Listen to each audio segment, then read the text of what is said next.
तो दोस्तों आज जो हमारा टॉपिक रहेगा उसी के आगे पार्ट सेकंड जो रहेगा उसमें हम लोग देखेंगे कि हमने बताया था इससे पहले अक्षांश रेखाएं लैटिट्यूड लाइंस बताई थी। अब हम आज बताने जा रहे हैं लॉन्गिट्यूड लाइंस, इनके बारे में बताएंगे। ये पृथ्वी पर खींची गई रेखाएं हैं, ठीक है। तो देखेंगे देशांतर रेखाएं कहते हैं इनको हिंदी में। तो हम देखेंगे कि ये अक्षांश और देशांतर में बता चुका हूँ, ये कोई खींची गई रेखाएं वैसी नहीं, ये सब काल्पनिक है, इमेजिनिक है रेखाएं, ठीक है। तो इनको इमेजिन करके खींचा गया है। तो देखेंगे देशांतर रेखाएं क्या होती है। ज्यादा देर न करके सीधा वीडियो पे आते हैं, अपना टॉपिक पे आते हैं। तो मैंने ये यहाँ पर अपना ग्लोब एक तरीके से पृथ्वी का एक प्रतिरूप बना रखा है, देखेंगे इसको। तो इसमें हमने एक नॉर्थ पोल, आप जानते हैं हमने बताया था इससे पहले वाली वीडियो में, नॉर्थ पोल ऊपर होता है और साउथ पोल नीचे होता है, ठीक है। तो इसमें जो बीचों बीच से पोल को मिलाने वाली जो रेखा होती है, दोनों पोलों को मिलाने वाली जो रेखा खींची जाती है, इसको हम कहते हैं प्रधान मध्याह्न रेखा या 0 डिग्री देशांतर रेखा भी कहते हैं इसको, ठीक है। 0 डिग्री लॉन्गिट्यूड लाइन, इतने ध्यान रखना है। तो हम इसको एक बार हमने लिख रखा है, अगर कोई चाहे तो इसको लिख भी सकता है कि देशांतर रेखाओं को पृथ्वी की सतह से, ये पृथ्वी है हमारी, ये पृथ्वी की सतह से देशांतर रेखाओं को उत्तरी ध्रुव से लेकर दक्षिणी ध्रुव की ओर खींचा जाता है, ठीक। ये बात समझ गए। अच्छा, इससे पहले जो अक्षांश रेखाएं थी वो क्या थी, वो लैटिट्यूड लाइन कहते हैं उनको हम, क्षैतिज रेखाएं, वो इस तरीके से खींची गई थी, ठीक है। उसमें क्या होता है कि जो अक्षांश रेखा सबसे बड़ी होती है वो क्या होता है, वृत्त थे। वो क्या थे, पृथ्वी पर खींचे गए वृत्त हैं एक तरीके से, उनको हम क्या कहते हैं, विषुवत वृत्त था, कर्क वृत्त है, ठीक है। इस तरीके से वो अक्षांश रेखाएं जो है वो पृथ्वी पर खींचे गए वृत्त हैं। और ये क्या है, ये वृत्त तो नहीं है, ये क्या है, ये अर्धवृत्त है, ये आधे खींचे गए हैं। तो जितनी अक्षांश रेखाएं, जैसे कि अक्षांश रेखाएं भी 1-1 डिग्री की दूरी पे खींची गई हैं, ठीक है।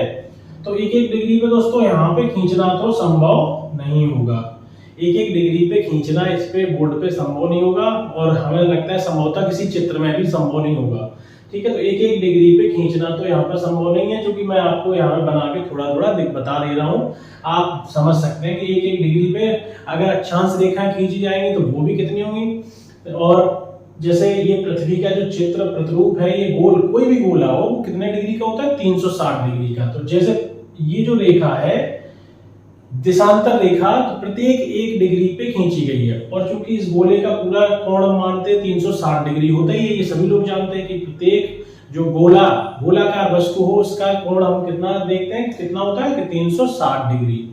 तो हम देखेंगे प्रत्येक 1 डिग्री पे एक देशांतर रेखा खींची गई है, तो पूरे ग्लोब, पूरी पृथ्वी पे कितनी हो जाएंगी, 360, ठीक है। तो हम देखें इसके बारे में, आगे से देखें, 360 रेखाएं हो जाएंगी। और हम आपको बताएंगे कि टाइम निकालना कैसे सीखेंगे, कि भारत का समय ग्रीनविच, ये जो 0 डिग्री रेखा है, इससे कितना आगे है, कैसे निकलता है, किस तरीके से समय का आकलन किया जाता है, वो देखेंगे, ठीक है। तो ये पृथ्वी पर अक्षांश रेखाओं की तरह कैसी है, वृत्ताकार तो नहीं है, लेकिन ये कैसी है, अर्धवृत्ताकार है, ठीक। प्रत्येक देशांतर रेखा 1 डिग्री की दूरी पर खींची गई है, मैं आपको बता चुका हूं। पृथ्वी पर कुल देशांतर रेखाएं कितनी है, 360, क्योंकि 1 डिग्री पर खींची गई एक रेखा, तो 360, ये पूरी गोलाकार पृथ्वी को हम 360 डिग्री मापेंगे, तो कुल रेखाएं कितनी हो जाएंगी, 360। अब हम देख रहे हैं 1 डिग्री, पृथ्वी रोटेट कर रही है अपनी जगह पे, पृथ्वी रोटेट कर रही है कैसे, पश्चिम से लेकर पूर्व की दिशा में पृथ्वी अपने जगह पे रोटेट कर रही है, घूम रही है, कह सकते हैं घूर्णन कर रही है, ठीक है। तो जब 1 डिग्री घूमने में वो 4 मिनट का समय लेती है, 1 डिग्री घूमने में, 1 डिग्री पृथ्वी चलने में, पश्चिम से पूर्व की ओर घूम रही है, तो 1 डिग्री। अच्छा, एक चीज और देख लें, पश्चिम से पूर्व की ओर घूमती है, इसीलिए सूर्योदय कहाँ होता है, पूर्व में होता है। अगर पूर्व से पश्चिम की तरफ घूमेगी तो सूर्योदय सबसे पहले किधर होगा, पश्चिम में होगा, ठीक। तो जब पृथ्वी पश्चिम से पूर्व की ओर रोटेट कर रही है, तो क्या होगा कि 1 डिग्री देशांतर के घूर्णन में कितना समय लगेगा, 4 मिनट का समय लगता है। 1 डिग्री देशांतर के घूर्णन में 4 मिनट का समय लगता है। अब घूमना उसको कितना है, टोटल 360 डिग्री। तो 360 डिग्री मैं यहाँ पे निकाल के बताया, 360 डिग्री देशांतर के घूर्णन में कितना समय लगेगा, घूर्णन मतलब रोटेशन, ठीक है, ये मैंने बता दिया, इतना रोटेट कर रही है। तो 360 डिग्री रोटेशन में कितना समय लगेगा, तो 360 × 4, 360 गुणे 4 करेंगे और ये हमारे मिनट आएंगे। जब ये 4 मिनट थे तो यहाँ भी 1440 1440 मिनट आएगा। और इसको हम जब कन्वर्ट करेंगे 60 से डिवाइड करेंगे 60 से, तो ये क्या आएगा 24 घंटे। तो ये जो 24 घंटे का समय लेती है पृथ्वी अपने अक्ष पे घूर्णन करने पे, ठीक है, पृथ्वी अपनी अक्ष पे घूर्णन करने में कितना समय लेती है 24 घंटे, इसी को एक दिन कहा जाता है। तो हम देख लेंगे, ये बात समझ में आ गई कि 1 डिग्री देशांतर घूमने, 1 डिग्री लॉन्गिट्यूड चलने में उसको कितना समय लगता है पृथ्वी को 4 मिनट का। तो अब हमें कितना घूमना है, उसको कितना घूमना है 360 डिग्री। तो 360 गुणे 4 करेंगे तो 1440 मिनट्स आ जाते हैं और ये 24 आवर्स में कन्वर्ट हो जाते हैं, ठीक। तो इतना हम लोग समझ गए होंगे, सब लोग समझ गए होंगे इतना क्या है। अब हम आते हैं 0 डिग्री देशांतर पे। 0 डिग्री देशांतर रेखा जो है ये पृथ्वी है हमारी। तो ये जो 0 डिग्री देशांतर रेखा ये काल्पनिक रेखा है, ठीक है। ये कहां से निकली है, सबसे बड़ी बात, ये लंदन के ग्रीनविच शहर है। लंदन जो है जैसे ब्रिटेन के ग्रीनविच शहर से होके निकली है, होके गुजरती है, उसे हम क्या कहते हैं 0 डिग्री देशांतर रेखा कहते हैं, या फिर इसको प्रधान मध्याह्न रेखा या प्रधान यामोत्तर रेखा, ठीक है, ये भी कह सकते हैं। और इसके 0 डिग्री के जो पूर्व में चलेंगे तो ये सभी क्या देशांतर कहेंगे, पूर्वी देशांतर कहे जाएंगे, और जो पश्चिम में चलेंगे तो ये सब क्या कहे जाएंगे, पश्चिमी देशांतर। इतना समझ गए सब लोग। इसके बाद क्या होता है कि 0 डिग्री रेखा से पूर्व की दिशा में जब हमने इसको मानक समय माना है, इसको सभी देशों ने मिलकर इसको मानक समय माना है, ठीक है। तो हम देखेंगे जब क्या होता है कि 0 डिग्री देशांतर रेखा से पूर्व की दिशा में समय कैसा होता है, आगे होता है, और पश्चिम की दिशा में आएंगे तो समय पीछे होता है। यदि यहाँ पे 12 बजे होंगे 0 डिग्री पे, जैसे ग्रीनविच शहर को माना गया है, मानक समय वहां से लिया गया है कि अगर वहां 12 बजेंगे तो जैसे मान लो कि 12 बजे 0 डिग्री पर 12 बज रहे हैं, मान लो फिर 15 डिग्री पे कितना होगा ये मैंने लिख रखा है, क्योंकि पृथ्वी पश्चिम से पूर्व की दिशा में रोटेट करती है, इसीलिए क्या होता है कि पूर्व का समय आगे होता है, पश्चिम का समय पीछे होता है। यदि पृथ्वी पूर्व से पश्चिम की दिशा में रोटेट करती तो इधर का समय आगे होता है, इधर का समय पीछे होता है, मतलब पश्चिम का समय आगे होता और पूर्व का समय पीछे होता। इतनी बात समझने के बाद देखें आगे कि 0 डिग्री देशांतर पर 12 बज रहे हैं, मान लो 12 बज रहे हैं, फिर इसके आगे 15 डिग्री आगे जाए या पीछे आए, तो 15 डिग्री का हम क्यों ले रहे हैं, आप कह सकते हैं 15 डिग्री क्यों ले रहे हैं, क्योंकि 15 डिग्री, क्योंकि 1 डिग्री में 4 मिनट होते हैं, 1 डिग्री रोटेट करने में कितना समय लेती है 4 मिनट, तो 15 डिग्री का मतलब 15 चौको 60 मिनट, मतलब 1 घंटा, ठीक है, 1 घंटे का अंतर है। तो 15 डिग्री पर अगर हम इस पूर्व की दिशा में जाएंगे तो समय में कितना परिवर्तन होगा, यहाँ अगर 12 बज रहे तो वहां 1 बजेगा दोपहर का, और यहाँ अगर 12 बज रहे हैं तो फिर पीछे जब 15 डिग्री आएंगे तो कितना बजेगा, 1 घंटे पहले, मतलब 11 बजेंगे सुबह के, ठीक है। इस बात का ध्यान रखेंगे, 1 घंटे का अंतर होगा, ठीक। आप देखें दोपहर का 1 बज रहा होगा, ये मैंने बता दिया। भारत की स्थिति के बारे में अब देख लें कि भारत की कंडीशन क्या है इस बारे में। तो भारत की जो स्थिति है वो क्या है, भारत यहाँ कहीं है, ठीक, ये है 68 डिग्री 7 मिनट, इसको हम मिनट से दर्शाते हैं, ठीक, ये डिग्री है ये मिनट, 68 डिग्री 7 मिनट पूर्वी देशांतर रेखा से, ठीक है, देशांतर स्थिति बता रहा हूं मैं भारत की, तो 68 डिग्री 7 मिनट पूर्वी देशांतर रेखा से, ठीक है। भारत जो है यहां से ऐसे करके देखेंगे हम, तो यहाँ कहीं अरुणाचल प्रदेश होगा, ये गुजरात है, ठीक है, ये गुजरात है, और यहाँ कहीं अरुणाचल प्रदेश, ये क्या है, पूर्वी छोर है, ये पश्चिमी छोर है भारत का। तो यहाँ देखेंगे कि 68 डिग्री 7 मिनट यहाँ होगा, 68 डिग्री 7 मिनट, बड़ा देख लेंगे, बहुत ध्यान से देखना है आपको। तो 68 डिग्री 7 मिनट से लेके 97 डिग्री 25 मिनट, 97 डिग्री 25 मिनट, ये तो भारत का हो गया पूर्वी देशांतर। 68 डिग्री 7 मिनट से लेके 97 डिग्री 25 मिनट तक ये भारत की स्थिति है, ठीक है। तो अंतर इन दोनों में कितना पाया जाता है, ये देखिए, एक देशांतर 1 डिग्री में आप जानते हैं 4 मिनट का अंतर होता है, तो इसमें लगभग देखें कि कुल अंतर हम देख रहे हैं दोनों में, ये अंतर हो रहा है लगभग 30 डिग्री का, हो रहा है दोनों में 30 डिग्री का अंतर हो रहा है करीब। तो 30 डिग्री में समय का परिवर्तन कितना हो जाएगा, 30 डिग्री गुणा 4 मतलब 120 मिनट, कितना हो गया, बराबर 2 घंटे।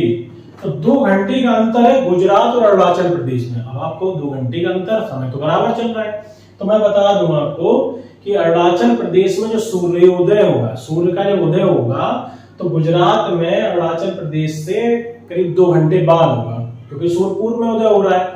तो पूर्व में अरुणाचल प्रदेश, अगर यहाँ सूर्योदय 6 बजे हो रहा है तो यहाँ 8 बजे होगा, यहाँ 4 बजे हो रहा है तो यहाँ 6 बजे होगा। इतना बहुत ध्यान देने वाली बात थी। अगर आपने समझी है तो अच्छी बात है, नहीं तो फिर से पुनः इसको देखें फिर समझें। ठीक है, इस बात को ध्यान रखना है आपको। तो इतना अंतर होता है। अब ये अंतर को समाप्त कैसे करें?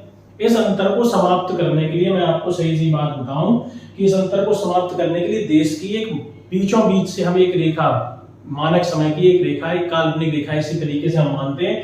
तो यहाँ बीचों बीच से एक रेखा ऐसी मानी गई है। तो भारत की जो मानक रेखा है वो 82.5 अंश मानी गई है। मानक समय भारत का माना गया है 82.5 अंश पूर्वी देशांतर रेखा। ठीक है, भारत की ये मानी गई है, क्योंकि भारत में वैसे जब ज्यादा देशांतरों में देश बटा होता है तो मुझे लगता है कि अधिक समय जोनों में देश को बांटते हैं। कई जोन बांटे जाते हैं, जैसे रूस में 11 हैं, अलग अलग देशों में अलग अलग टाइम बांटा जाता है, लेकिन भारत में एक ही समय चलता है। लेकिन कायदे में भारत में 2 टाइम जोन होने चाहिए, जिससे कि जैसे मान लो यहाँ पर ऑफिस जाते हैं लोग, तो करीब ऑफिस का टाइम अगर 9 बजे हो रहा है, सूर्योदय 4 बजे हो गया, तो उनके लिए ये दोपहर हो जाती है 9 बजे, और यहाँ पर सुबह हो गई 9 बजे, यहाँ पे वो आज 6 बजे जाग ही रहे हैं 7 बजे। तो ये अंतर पाया जाता है। इससे क्या होता है कि काम के समय, काम का भी जो प्रेशर होता है वो दोपहर क्या होता है, मन कम लगता है लोगों का, इसलिए इन लोगों का मन भी कम लगता है, इसलिए इनको 2 टाइम जोनों में कम से कम भारत को बांटना चाहिए, मेरी एक राय है। ठीक है, बाकी तो भाई बड़े बड़े खगोल वैज्ञानिक और ये सब है, वो अपना अपने हिसाब से देखते हैं। तो मानक समय जो है भारत का वो 82.5 अंश पूर्वी देशांतर रेखा लिया गया है। ये क्या है, उत्तर प्रदेश के प्रयागराज से गुजरती है। प्रयागराज में नैनी, ये कहां से लिया गया, इसको भी नोट कर लें आप। प्रयागराज उत्तर प्रदेश से लिया गया है, उत्तर प्रदेश के प्रयागराज से लिया गया है। ठीक, प्रयागराज में नैनी जगह है, वहां से लिया गया ये मानक समय भारत का। ठीक है, तो इसको देखेंगे, इस मानक समय से भारत का पूरा समय लिया जाता है। ये जो मानक रेखा है भारत की, ये कितने राज्यों से होकर गुजरती है, यहाँ पर ये भी ध्यान देने वाली बात। एक और जीके का प्रश्न है, मैं यही लिख दे रहा हूँ। ये कितने प्रदेशों से होकर गुजरती है? उत्तर प्रदेश हो गया, मध्य प्रदेश हो गया, और छत्तीसगढ़ हो गया, और उड़ीसा हो गया, इसके बाद हो गया आंध्र प्रदेश। इतने प्रदेशों से होकर ये मानक रेखा भारत की गुजरती है। ये आपको बिल्कुल रट लेना है। ये इतने प्रदेशों से होकर भारत की जो मानक समय रेखा है वो इतने प्रदेशों से होकर गुजरती है। और भारत का जो मानक समय लिया गया वो कहां से लिया गया? प्रयागराज से। ठीक, अब हम देखें, इतना होने के बाद क्या है कि भारत का जो मानक समय है ये 68 डिग्री 7 मिनट से लेकर 97 डिग्री 25 मिनट। इसके अनुसार जब भारत का मानक समय निकाला गया, मानक समय निकालना तो सब लोग सीख ही गए हैं। तो भारत का मानक समय जो है, समय ग्रीनविच रेखा जानते हैं, 0 डिग्री मध्याह्न रेखा को ग्रीनविच रेखा भी कहते हैं। इस रेखा से कितने घंटे आगे? 5 घंटे 30 मिनट आगे है। ठीक है, 30 मिनट आगे है। जैसे यहाँ पे 12 बज रहे होंगे तो भारत में 5:30 होंगे। यहाँ 12 बजेंगे तो 5 घंटे आगे, 5 घंटे 30 मिनट आगे देखेंगे तो कितना बजेगा? 5:30 शाम का। अगर यहाँ पर दोपहर के 12 बजेंगे, जैसे ग्रीनविच लंदन में दोपहर के 12 बजेंगे तो भारत में शाम के 5:30 का समय होगा। अब उतना ही हम पीछे जाएंगे, इतने ही इसी डिग्री पे 68 डिग्री 7 मिनट से पीछे जाएंगे और 97 डिग्री 25 मिनट तक, तब भी भारत के मानक समय में इतना ही अंतर, भारत नहीं, जो भी देश पड़ेगा पश्चिमी साइड में, उसमें भी इतना ही अंतर माइनस करेंगे 5 घंटे 30 मिनट, तो मतलब 6:30। ठीक है, उम्मीद है आप समझ गए होंगे। अगर वीडियो अच्छा लगे तो लाइक करें।